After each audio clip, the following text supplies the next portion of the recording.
This is my second attempt to try to describe my DMT experience. The first time I got too distracted by talking about mushrooms. So, I'm going to save that till the end. So, I'm 55 years old. I don't drink any alcohol. I'm a hippie and I enjoy psychedelics. I take psychedelics not on a recreational basis so much as, but more as a therapeutic basis. And a opportunity came up for me to try DMT, which some people have heard of. Some people maybe tried it, but it's kind of a thing that's becoming more available, and I thought I would try to describe what I experienced while it was still relatively fresh in my mind. So, DMT, you can, if you happen to have a trusted source, which my friend does. I trust my friend. He trusts his source. He had tried it, so he said, sit down in a chair, put some mellow music on, and I took, a couple deep pulls off this vape pen, tried to get through a third, and I couldn't get through it, and my friend said, "You're going to be all right." So, all of a sudden, the world looked like a Simpsons cartoon, kind of like there was like a cartoon filter over a photo, and the whole room kind of looked cartoony, and I said, "Wow, this is like a cartoon world." And he said, "Now close your eyes." So I closed my eyes, and it was like a kaleidoscope, kind of like a kaleidoscope. Like I was looking at a square room that had like some sort of Gothic arches in the corners, and it was like, doing the funhouse kind of like fractals thing with the music. And I was like, "Wow!" And he's like, "Yeah." And so I opened my eyes and looked around the room again, and it was almost like you could kind of still, the room was still the cartoon, and you could just kind of see the edges of certain things kind of like twitching, and you could kind of just see that other that other dimension right behind, our world. And I opened my eyes. I was looking at this poster, and it was doing some crazy, like typical psychedelic things, like, it kind of looked like an elephant for a minute, like this picture of El Capitan. It was like fluttering with the fan blowing on it, so the picture was moving. And certain things, if you've ever taken psychedelics, certain visual things will kind of trigger them to, peak or whatever. It'll cause you to have the hallucinations, which are generally just things distorting, but can be things changing shape or other sort of weirdness when you're having a more intense experience. But it's usually fun, and you're laughing, and it's just like, "Wow, look at that!" So, it's not scary. The DMT thing, though. So I come out of it, and I was looking at that picture for a good 5 minutes, and I was trying to, and the first thing I said to my friend, I said, "That's where all that stuff comes from." And he said, "Yeah, that's where it all comes from," because he knew exactly what I was talking about. And it was like, so everyone's seen the tie-dye T-shirts and that psychedelic art with the fractals of colors and the Buddha thing, and that's kind of what it is, kind of. So like that's in there. That's where that comes from. That's not that we, the hippies didn't make that art, and the Aztecs didn't carve that stuff on the pyramids out of their imagination. That's what they're seeing in that DMT world. It's like there's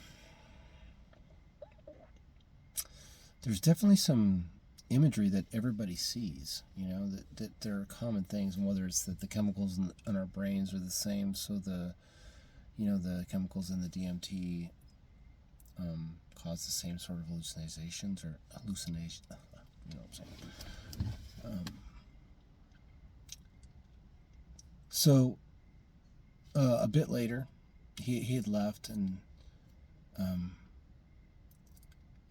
I didn't see if you've heard anything about DMT, you heard that people, Terrence McKenna. If you haven't heard Terrence McKenna talk, I recommend you look him up on YouTube. Listen to some of his talks about psychedelics. But he talked about these loving entities, and Joe Rogan talks about them a lot too. And I was, kind of intrigued by that idea. So when you take DMT and you don't have that experience, you come out of it and you're kind of disappointed. You're like, oh dang it, I wanted to see the machine elves, as they call them. And I've heard one person say, they were taking DMT too much and the machine elves got mad at him, told him to get lost. But, so my friend left, and I decided that I was going to do it again with no music on, or I might have had some, like a drum beat on or something. But I got through 2.5 pulls off the vape pen, and, you can kind of feel your brain glitching out, and with experience, it's gonna be cool. So I close my eyes, and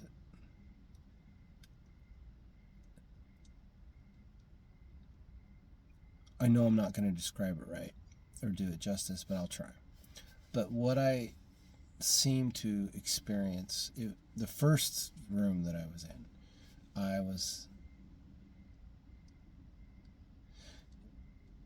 it kind of reminds me now of like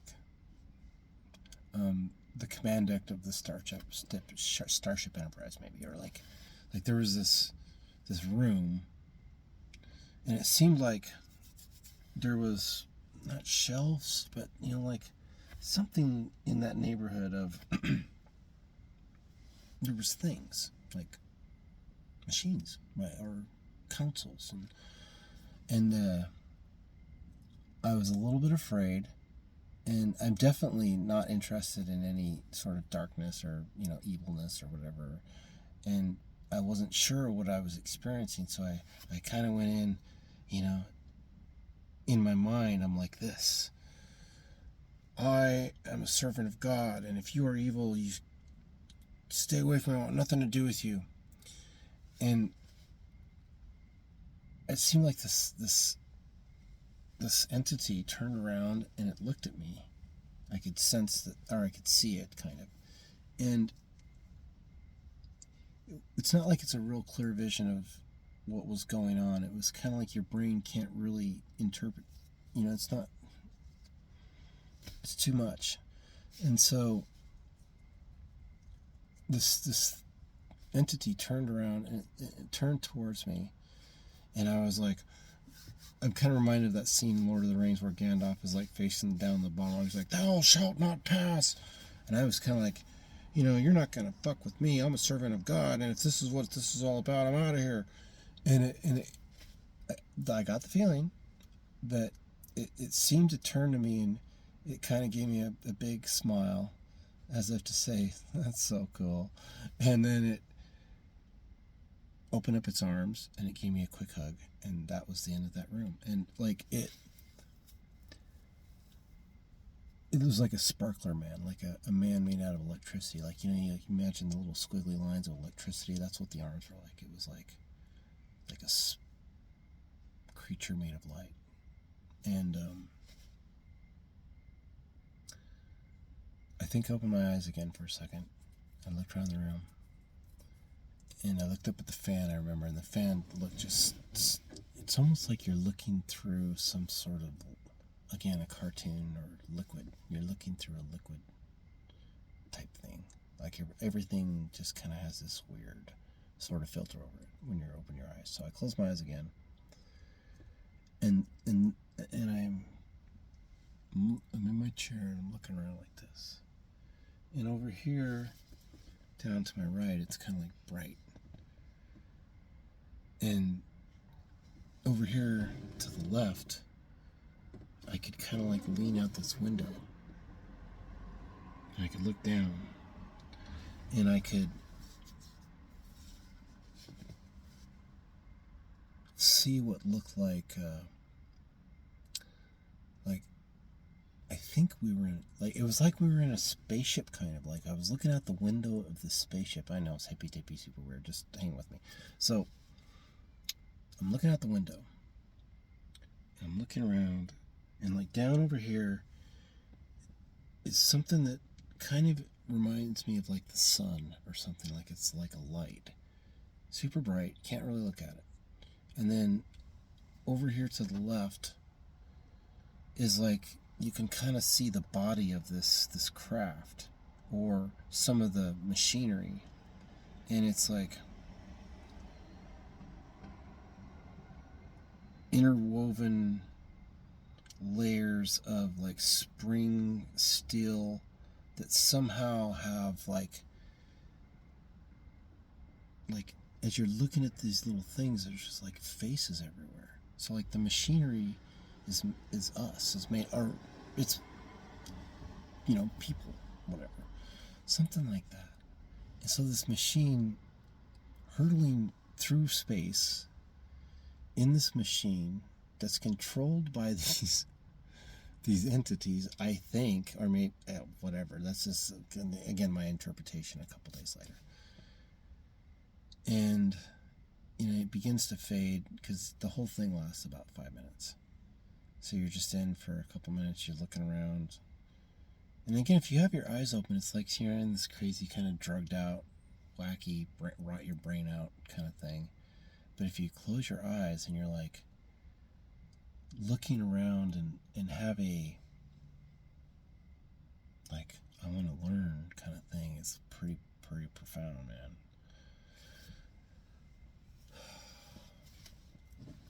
man. Psychedelics are not addicting, and you know, the more experience you have, the less often you to do them, because you have to be in the right state of mind to take psychedelics. You want to be, you know, free of as much mental clutter as it's possible to be, not have a lot of obligations, not be stressed out about something, certainly not be in conflict with your loved ones.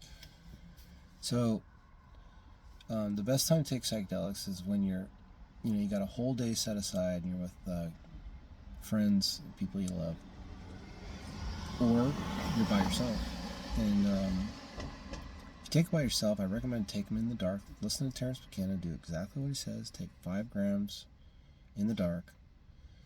And if you are having a bad trip, smoke a joint. It seems to shrooms don't like the marijuana.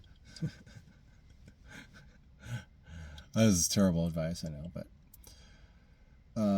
I found psychedelics to be a thing that has helped me find a lot of joy in life, and you know, understanding I'm not afraid of this AI thing, because our job is to create art. We're not supposed to be slaves to the matrix and working ourselves to death. We're actually supposed to create art and send it out to everybody. I don't know what those things are. Nobody knows what the hell they are. But everybody sees something similar in the DMT world. And there's college studies going on where they're figuring out a way to give it to people intravenously so they stay in that world. Because you're conscious when you're tripping on DMT, if you want to call it tripping. It's a trip, all right. But, you know, so in other words, they're actually mapping out this world. That's how crazy it is. That's how real it is. Like, there's rooms or something, and, you know, I'm a servant of God. I believe in God. I'm, you know, not so much sure about politics, religion, and the Bible, but I absolutely am 100% on the side of the light and the good in the universe. And I'm pretty sure they are too. And I think that, you know, from what I've heard from people that abuse DMT, those entities will scold these people and say, you're not doing it right. So, like, same thing with mushrooms, where the mushrooms seem to be like, you know, if you talk to people that take mushrooms, it's similar to DMT, but not nearly as intense and quite different. Similar but different. It's similar in that you can have some wild visual hallucinations.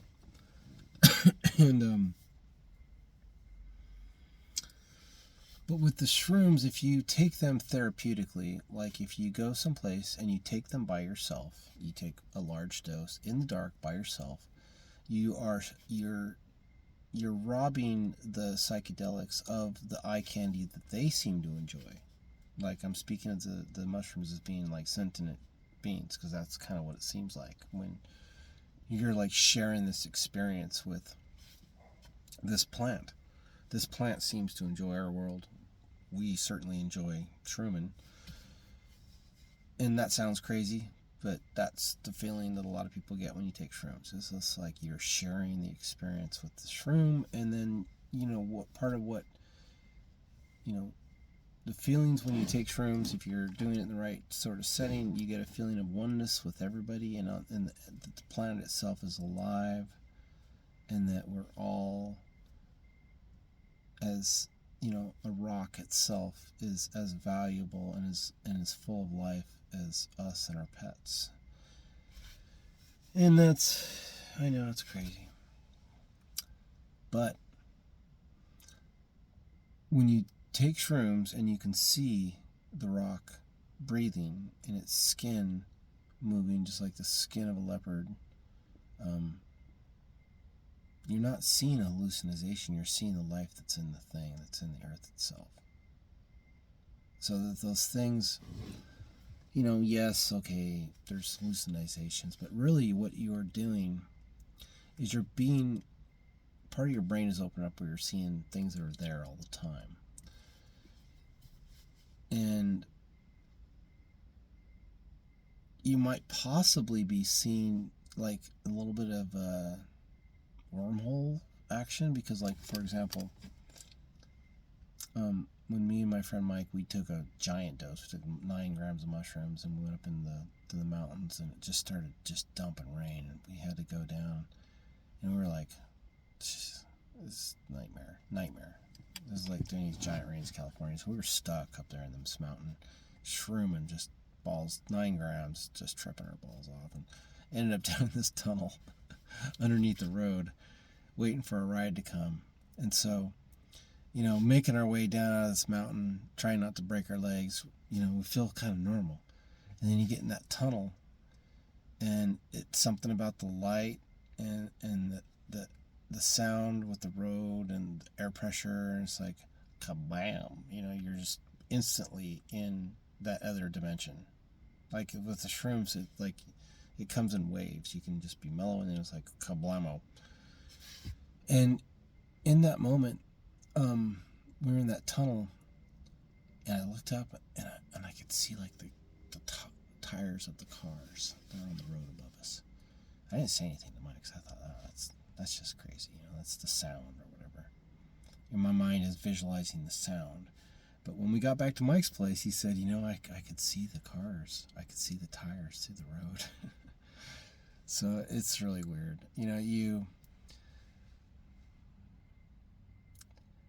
Life's too short not to experience some of that magic. And that's really what they are, is they're magic. And magic mushrooms, indeed. DMT is a more serious thing. It's for experienced psychonauts only. But I'm anxious to go back. I will be going back here in a month or so. I'll be camping this weekend. It's tempting, but I think it's best to let it sit between doses and mentally prepare for the next journey. Have the setting all right, and lay down on the floor this time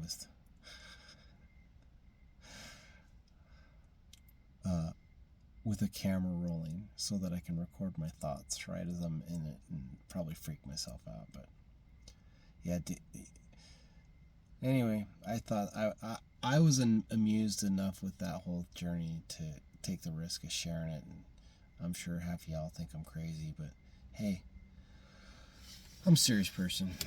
I've always been an adventurer, and so to me, psychedelics are just another place to explore. And the DMT is definitely everything. That DMT world is everything that I've heard about and more. And not really sure what to make of it. Bye.